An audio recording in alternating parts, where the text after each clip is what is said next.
hope it's been good. Mine's been alright. I got a surprise delivery today, namely this, the Neewer camera grip battery extension thingamajigger.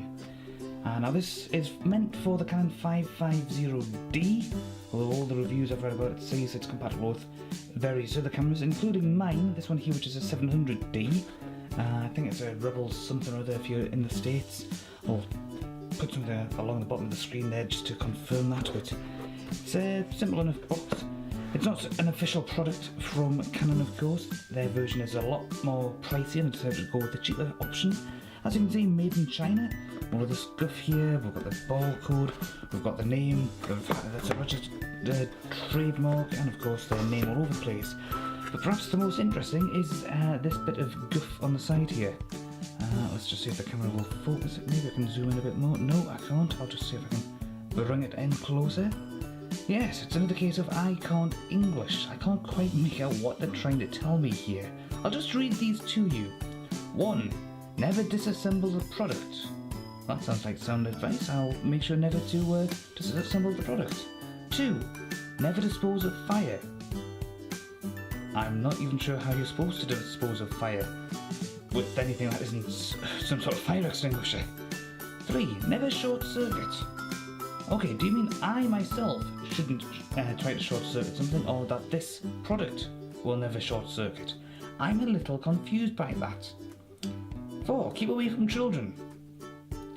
Well, yes, I suppose I wouldn't really want an expensive piece of camera kit going anywhere near a child who might break it.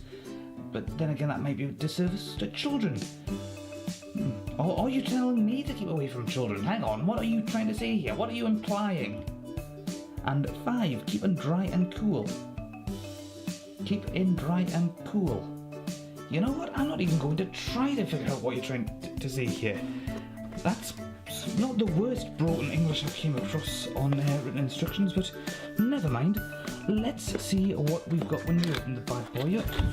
First of all, we have the grip itself, which came loose. Okay, the packaging hasn't been sealed in any way. And then we have one of the battery containers. There's actually 2 of them. This is meant for the double A's that you can put in. And then inside here, there's the existing battery case, which is meant for your standard batteries like this. Or standard for this kind of unit. And then of course we have the instructions and one of those salt things. So, all in all, we seem to have quite a good bit of selections. Let's just take a look at this battery tray first of all, because as you might be wondering, this is effectively the backup for your batteries when your 2 Powercells run dry. Then you can use this instead. So you've got 2 spaces here, one either side, 2 here, 2 here, and this little protector thing here that you can take off so that it can actually connect and feed your batteries to the camera, all that glorious power. So this would effectively just be in your camera case as a backup. I don't actually have any AA's on me at the moment, so I can't test that at the moment, but I'll probably come back to that later. But then there's the unit itself. Now most of the units reviews that I came out said that the plastic and whatnot doesn't really match up with the camera itself, but you know, that's fine. I'm not trying to show off the camera for its own cosmetic purposes. I'm just trying to get a little extra grip, a little extra battery power, and so on and so forth, which is one reason why I went for the cheaper option. What you have here is the screw thread. This goes into the bottom of the camera to secure everything in place, and then that just tightens it up. That's some sort of power through conduct thingamajig that must be giving all the instructions to the camera. Here we've got the battery connections. If you're wondering what this bit is here, you'd be forgiven for thinking the battery went in there. It doesn't. The little plastic container, the little plastic opening closing thing, the door we'll call it, yes, the door, we'll call it the door. That goes in the bottom of the camera itself where you put the battery normally. Well, you take that off, put this in here so it's not getting lost, and then this slots inside. We've got a little extra carry case here so you can put something else on there or adjust your normal straps accordingly. And then we've got various buttons off on here, which I assume has something to do with making sure these controls work properly. AV, magnifying glass, plus and That doesn't feel like it's doing much. You can hear that clicking. You can't get anything from that at all. It is depressing, but it's just not actually hearing anything or feeling anything really. That's a bit worrying. That's working fine. That seems to be working fine. Here's what should be. I'm thinking I'll just move my hands around so that you can actually see things a little clearer. Come on, autofocus. There we go. There we have the trigger for the camera itself. So that's what you take your photos with, and this just lets you. Well, that's not your focusing thing. That's basically to allow you to alter things like ISO settings and so on. And of course, you've got the additional screw thread here, which might just be a trick of the light, but it looks like it sort of goes inwards, like it's tapered on the inside to be a bit different from normal. That's a bit worrying. Might have to give that a try at some point. How do you actually take it out? Well, you flip that down like that, you do that, and you pull it out. So as you can see, same basic technology either way. Okay, same basic idea. Got a little bit there to cover everything up with. To connect the extra battery supply, and this is where the batteries go. So one goes in like that, and one goes in like that, and they are actually quite nice and secure, despite my butterfingers and the fact that I almost dropped it. There, it's all set up, ready to go. Of course, the autofocus doesn't want to know right now. There we go. That's a bit better. Okay, so what I'm going to do is I'm going to have a read of the instructions, then I'm going to get this plugged into the camera, and then I'm going to get my backup camera and then play around with this as it's set up properly on the backup camera for your viewing pleasure. But of course, so I'm jump cutting in 3, 2, 1. And we're back, and this time I'm on the backup camera. Now this will be a bit different. It's not often that I mix and match my camera equipment as I'm filming. I'm usually just using one camera, which would be my 700D. So, as you can see, I haven't actually attached anything as yet, because what I'm going to do is basically show that to you. What I need to do first, take this battery off. Take the battery out, that is. Take this cover off like so. This goes in like this, I believe. Or does it? Seems to be given clear enough instructions, but the instructions don't seem to actually want to cooperate with me for some reason. There we go, in like that. That's nice. And there we go, that's in. Kind of, sort of. So you screw it in like so. This might take a little while, but then you get the camera lock eventually. And you just turn that on like that, I believe. So just to give you the once over, I personally think that it's a better match in terms of quality of plastics than some people are willing to give it credit for.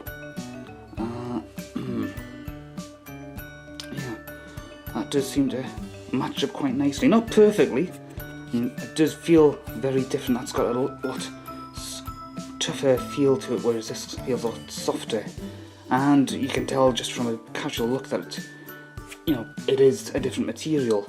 But how many people are really going to be looking at it in that much kind of detail? Not many. But from behind, pretty much the same thing. It feels good. Okay, you can instantly feel the extra weight difference there. Let's just see if we turn this on. Obviously all you're going to get is just the boot up instructions there. Let's see. Maybe if I do this, all you're going to see is just the whiteness. And of course my hand. But I tell you what, let's just put that battery there, just to give you something to look at through the viewfinder. Yes, we're going through the viewfinder. And the autofocus doesn't want to know. Just zoom that out a bit. Yeah, everything seems to work okay. Now, using this button, let's take a photo. Nothing seems to be happening. It's definitely reacting, it's just not actually taking a photo. Can we... Oh. Ah, right. These things are kind of working, but that's definitely reacting. Okay, this button here, which I thought wasn't doing anything for it is working, as is that. But these obviously aren't compatible for what we're supposed to be doing here. Right, I'm just going to turn this off for a second because I'm not entirely sure what's going on. Right, let's try to take a photo. Absolutely nothing. Let's try to take a photo the traditional way. Absolutely nothing. So this could potentially just be because of the angle. Let's try and put them back a bit. Oh, there we go. That's almost something. Oh, I needed the flash on for some reason. There we go. There we are, nice little photo. Oops, I pressed a button by mistake. I don't know what I pressed there. There we go. Various different photos. Let's see if we can actually zoom in on this one. There we go, we're zooming in. Yeah, so these buttons all work quite nicely. Yeah, okay, so that seems to work quite well. Well, what I really need to do is to give it a proper test by going off and doing a field test with it. So I think I will do that next, and I'll show you some photos that I've taken with it. Enjoy!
So one other thing I've noticed is that when you've actually got the camera all connected to its tripod adapter, like so, it does feel just a little bit more heavy. It's obviously gave it a bit more height in general, so getting a target lined up underneath for reviewing purposes might be a bit on the difficult side, but or might be slightly easier. I don't know, I haven't had a chance to review that yet, but we shall see.